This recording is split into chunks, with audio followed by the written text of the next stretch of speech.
네, 이렇게 지난 주말에 있었던 소식들을 브리핑해 드렸는데요. 그렇다면 시장 상황 어떻게 마감됐을지 함께 체크해 보겠습니다. 김민아 캐스터 마감 상황 전해주세요. 네, 유럽 증시 전반적으로는 혼조세를 나타냈지만 주요국 증시들의 증시는 소폭으로 반등하며 거래를 마쳤습니다. 우선 유로스톡스 50 지수부터 살펴보면서 지수 흐름부터 파악해 보도록 할 텐데요. 4,466포인트에서 거래를 마쳤고요. 한 주간의 흐름을 살펴보셨을 때 변동성도 상당히 강했다는 점도 확인을 해보실 수가 있습니다. 주 후반부에 이렇게 다시 한번 탄력을 받아 나가는 모습이 연출이 되기도 했는데요. 유로스톡스 50 지수 그리고 주요국들의 증시에 가장 큰 영향을 줬던 것은 주요국들의 통화 정책 이렇게 살펴볼 수가 있습니다. 우선 일본은행의 수익률 곡선 통제 정책인 YCC 정책 수정 결정에 유럽 주요국의 국채 금리가 상승하면서 지수에 부담이 되기도 했는데요. 하지만 여러 가지 실적과 나머지 모멘텀들이 겹치게 되면서 주요국들은 소폭으로 상승한 채로 거래를 마쳤습니다. 네, 이어서 원유 선물 가격 흐름 살펴보겠습니다. 네, 원유 가격 살펴보시면 80달러 선에서 거래를 마쳤습니다. 원유 가격 최근 들어서 지속적인 상승 흐름을 나타내주고 있는데요. 다양한 이유가 겹치고 있습니다. 우선 가장 큰 원인은 수요는 계속해서 증가할 것으로 보이는데 최근에 오펙 플러스에서 감산을 하면서 이 공급량이 뒷받침되지 못할 것이라는 전망이 나오고 있기 때문인데요. 최근 들어서 IMF에서는 세계 경제 성장률 전망치를 또 상향하기도 했습니다. 이렇게 경제가 강해지면 강해질수록 원유에 대한 수요는 늘어날 것으로 보이지만 여기서 오펙 플러스가 감산을 했다는 소식, 따라서 수요와 공급이 맞춰지지 않고 있다는 점, 이 부분이 키포인트라는 점도 함께 체크해 보시면 되겠습니다.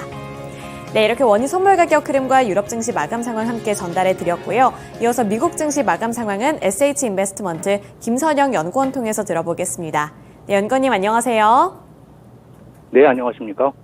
네, 지난 금요일 뉴욕 증시 어떻게 마감 지었을까요?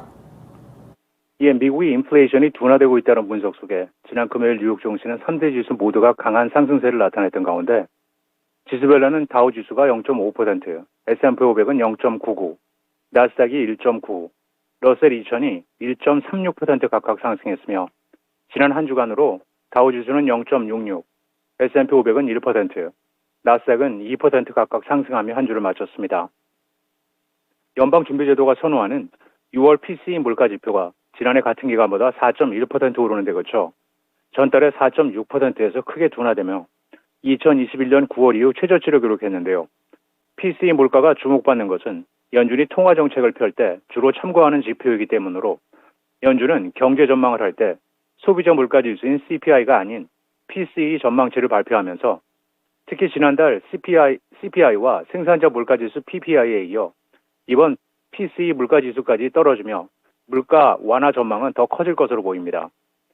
여기에 기업 실적이 개선된 모습을 보이는 점도 시장이 호조였던 가운데 정보업체 레피니트에 따르면 S&P 500에 상장된 기업 중 절반 이상이 2분기 실적을 발표한 가운데 이 중 거의 79%가 전문가들의 예상치를 상회하고 있는 모습입니다.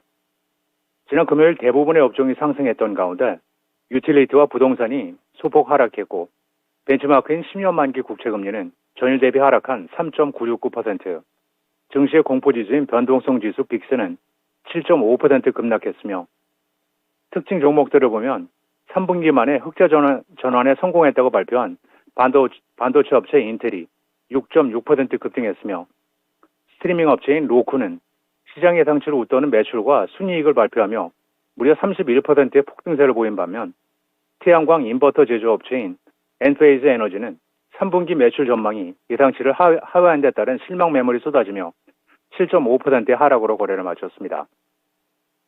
전미 고속도로 교통안전청 NHTSA가 2027년부터 2032년 신차 연비 기준을 강화하는 방안을 발표한 데 따라 지난 금요일 GM과 포드 등 기존 자동차 업체들의 주가가 일제히 하락했습니다.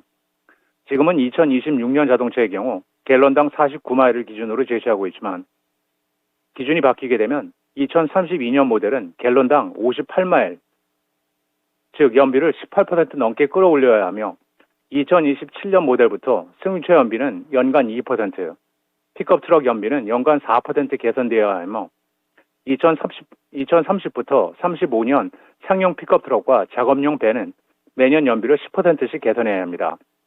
안정청은 새 연비 기준이 확정돼 실행된다면 2050년까지 소비자들의 연료비 지출이 약 500억 달러 절약되고 이산화탄소 배출은 90억 톤 이상 줄어들 것이라면서 이것은 자동차 2억 3,300만 대를 도로에서 퇴출하는 것과 같은 효과라고 설명하고 있습니다.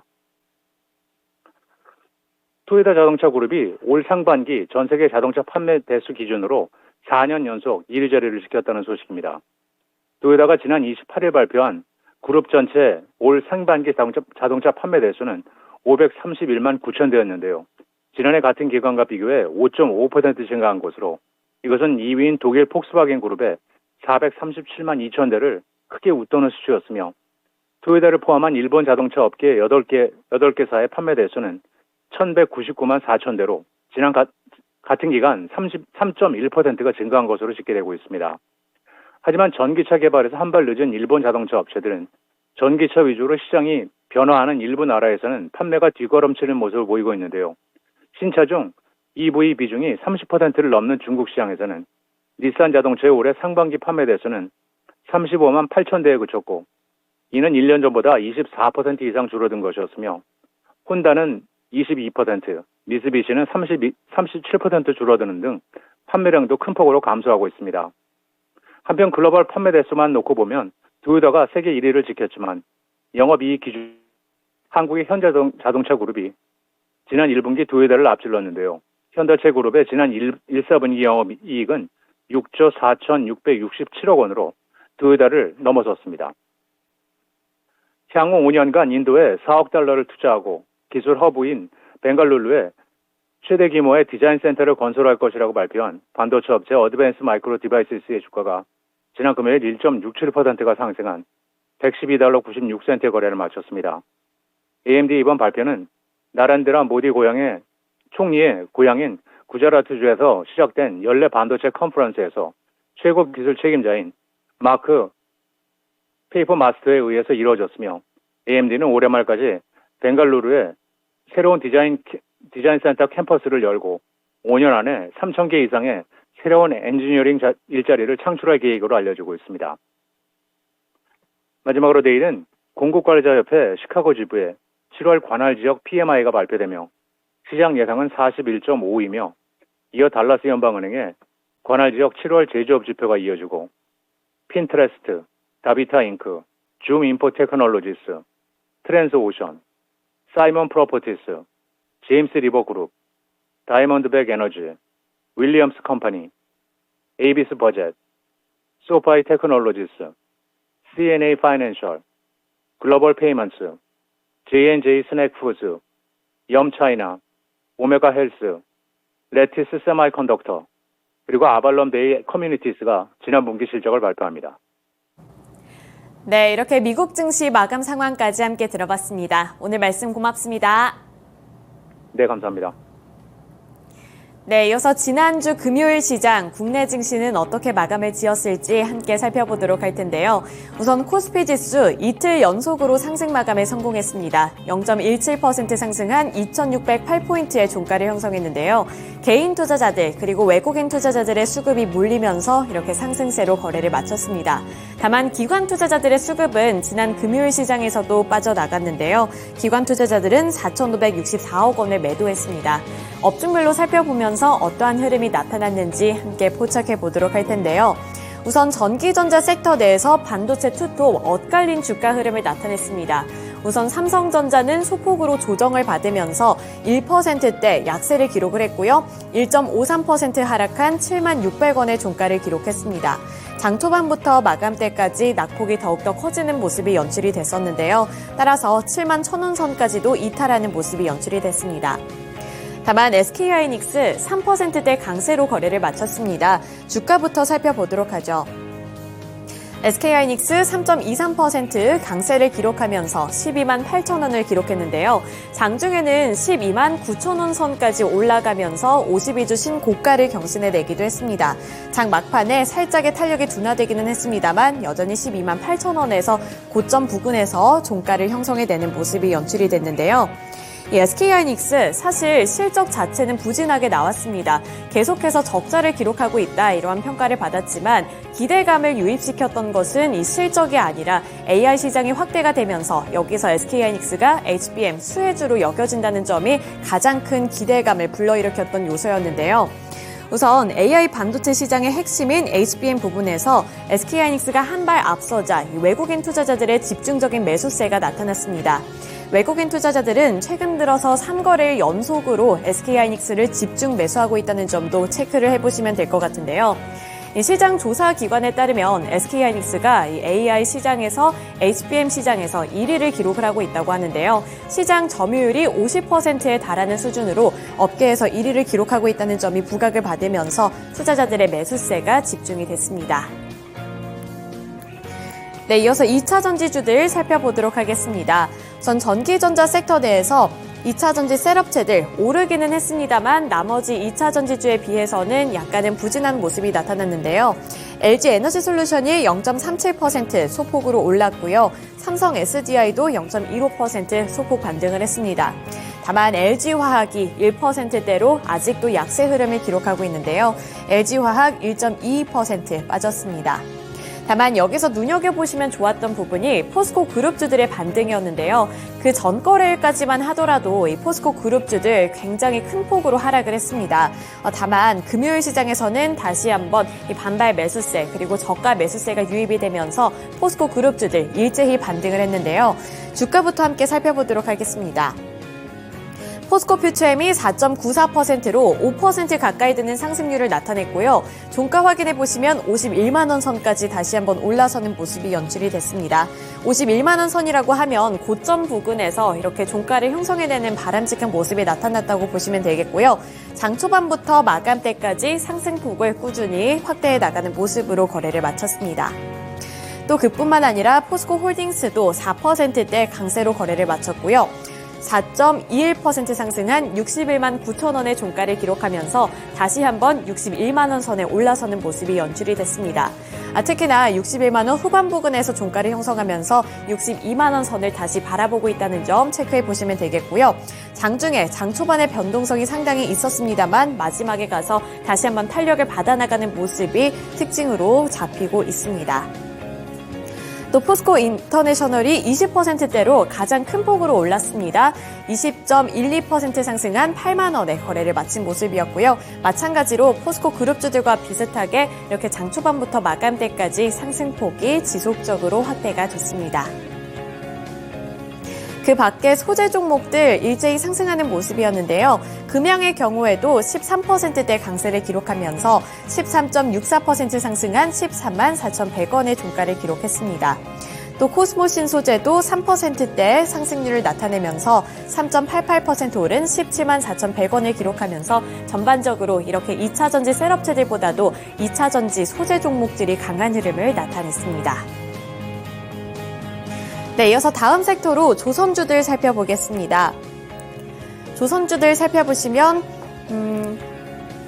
삼성중공업 그리고 하나오션 같은 조선주들이 일제히 강한 흐름을 나타냈는데요. 우선 하나오션이 7.24% 올랐고요. 45,200원의 종가를 기록했습니다. 또 삼성중공업의 경우 8%대 강세를 기록했는데요. 8.41% 상승한 8,890원의 종가를 기록해내면서 마찬가지로 장 초반보다도 후반부에 가서 더욱더 강한 흐름을 나타냈고요. 급등하는 양상이 나타났습니다. 조선주들 같은 경우에는 업황 턴어라운드 기대감이 다시 한번 유입이 됐다라고 보시면 되겠고요. 또 호실적까지도 이러한 근거를 뒷받침해주는 요소로 작용이 됐습니다. 실적 훈풍에 급등하는 양상이 나타났는데요. 최근에 고부가 가치 선박 수주가 많아지고 높은 선가에 수주한 물량들이 매출에 반영이 되면서 호실적을 기록했다는 것이 지배적인 분석 내역입니다. 따라서 증권가에서는 조선주의 추가 상승 여력이 충분하다는 평가를 제시하고 있고요. 이에 따라서 전반적인 조선주들의 주가가 큰 폭으로 올랐습니다. 특히 삼성중공업에 대해서 NH투자증권은 2분기 매출액은 1조 9,500억 원으로 전년 동기 대비 36.4% 증가했다고 밝혔고요. 또 영업이익의 경우에도 589억 원으로 흑자 전환했다면서 이 건조량 확대와 선가 상승 속에 매출이 급증했다는 것은 상당히 긍정적인 모멘텀이라고 제시를 했습니다. 따라서 삼성중공업 쪽으로도 강한 주가 흐름이 나타났다는 점 함께 체크해 보셔야겠고요. 현대미포조선도 4.06% 상승을 한 가운데 세진중공업도 5%대 강세를 기록하면서 5% 오른 6,300원의 종가를 기록했습니다. 네, 이어서 자동차주들 중에서 기아 보겠습니다. 현대차는 0.51%로 소폭 조정을 받았습니다만 기아의 경우에는 1%대 강세 흐름을 기록했는데요. 1.32% 상승한 84,200원의 종가를 형성했습니다. 다만 살짝 아쉬웠던 점은 장 초반에 더욱더 강했고요. 마지막으로 갈수록 차익 매물이 빠져나가면서 탄력이 둔화됐다는 점인데요. 따라서 장중의 고가 살펴보시면 87,200원까지도 올라섰었다는 점 체크해 보셔야겠습니다. 기아 같은 경우에는 호실적에 이렇게 강세 흐름을 나타낸 건데요. 기아가 연결 기준 매출이 전년 동기 대비 20% 증가했다고 밝히면서 26조 2,442억 원을 기록했다고 밝혔고요. 영업이익의 경우 52.3% 상승한 3조 4,030억 원으로 집계됐다고 전날 밝혔습니다. 이 영업이익을 기준으로 월 1조 1,000억 원씩 번셈으로 평가도 굉장히 좋다고 보시면 되겠고요. 영업이익률의 경우 13%를 기록하면서 글로벌 완성차 업계에서 최고 수준을 기록했다고 합니다. 이러한 점이 긍정적으로 평가를 받으면서 매수세도 집중이 됐다는 점 함께 확인해 보시면 되겠습니다. 네, 이어서 코스닥 시장으로 넘어가 보겠습니다. 코스닥 지수 3거래일 만에 상승을 했고요. 이 상승폭도 굉장히 컸습니다. 3%대 상승률을 나타냈는데요. 3.39% 상승한 913포인트의 종가를 기록했습니다. 개인 투자자들은 차익 매물을 출회하면서 매도세로 거래를 마쳤지만 외국인 투자자들 그리고 기관 투자자들의 동반 매수세가 유입되면서 이렇게 강한 흐름으로 거래를 마칠 수 있었던 건데요. 업종별로 더 자세하게 살펴보도록 하겠습니다. 우선 이 코스닥 시장에서 전반적으로 빨간불이 들어와 있는데 이 중에서 또 강한 흐름을 나타내줬던 것은 에코프로 그룹주들이었습니다. 2차전지 소재 종목들 에코프로 그룹주를 필두로 해서 전반적으로 강한 흐름을 나타내는데요. 에코프로가 12.08% 상승했고요. 110만 4천 원의 종가를 기록했습니다. 다시 한번 100만 원 선 그리고 110만 원 선까지 올라서는 모습이 연출이 됐는데 장 막판에 더욱더 급증하는 양상이 나타났습니다.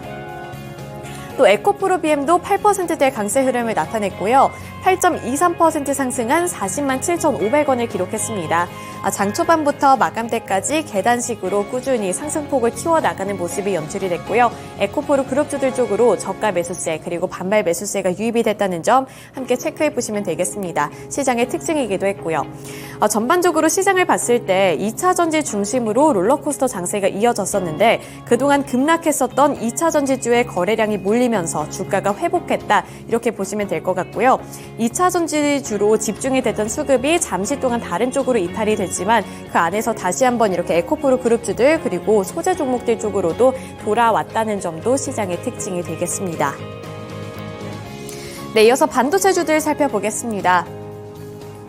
반도체주들도 전반적으로 강한 흐름을 나타냈습니다. 우선 SK하이닉스 3%대 강세 흐름을 나타내면서 투자 심리가 전반적으로 개선이 됐다는 점이 또 하나의 특징이 되겠고요. 또 전체적으로 보셨을 때 업황 턴어라운드 기대감이 지속적으로 언급이 되고 있다는 점도 함께 염두에 둬보셔야겠습니다. 증권업계에서는 2분기 실적을 기점으로 반도체 업황이 바닥을 찍었다고 분석을 하고 있는데요. 따라서 실적 부진에도 불구하고 하반기 턴어라운드 기대감이 많이 커지면서 이렇게 반도체주들 일제히 반등 움직임을 나타냈습니다. 또 추후에는 글로벌 반도체 기업의 감산과 공급 축소 그리고 가격 정상화 효과가 호재로 작용될 것이라는 분석도 제시가 되고 있는데요. 따라서 이 반도체 쪽으로도 기대감이 많이 쏠리고 있습니다. 또 AI 반도체 시장에 대응하기 위해서 HBM 생산 능력을 확대하고 있다는 점도 눈여겨볼 만한 대목이라고 평가를 받고 있는 만큼 이 안에서 수혜주 찾기에도 분주하다는 점 함께 체크를 해보셔야겠고요. 마지막으로 조선 기자재주들 살펴보겠습니다. 조선 기자재 종목들까지도 일제히 강한 흐름으로 거래를 마쳤습니다. 앞서서 조선주들이 기대감을 상당히 많이 받고 있다는 점 체크를 해드렸는데요. 따라서 조선주들만 오른 것이 아니라 조선 기자재 쪽으로도 매수세가 유입이 되면서 동반 강세를 나타냈습니다. 따라서 보시면 한국카본 6%대, 태광도 6.46% 상승을 했고요. 나머지 관련 종목들도 일제히 빨간불을 켜내면서 거래를 마쳤습니다. 네, 이렇게 코스피 시장 그리고 코스닥 시장의 제일 특징주들까지 함께 알아봤고요. 지금까지 글로벌 증시 마감 상황이었습니다.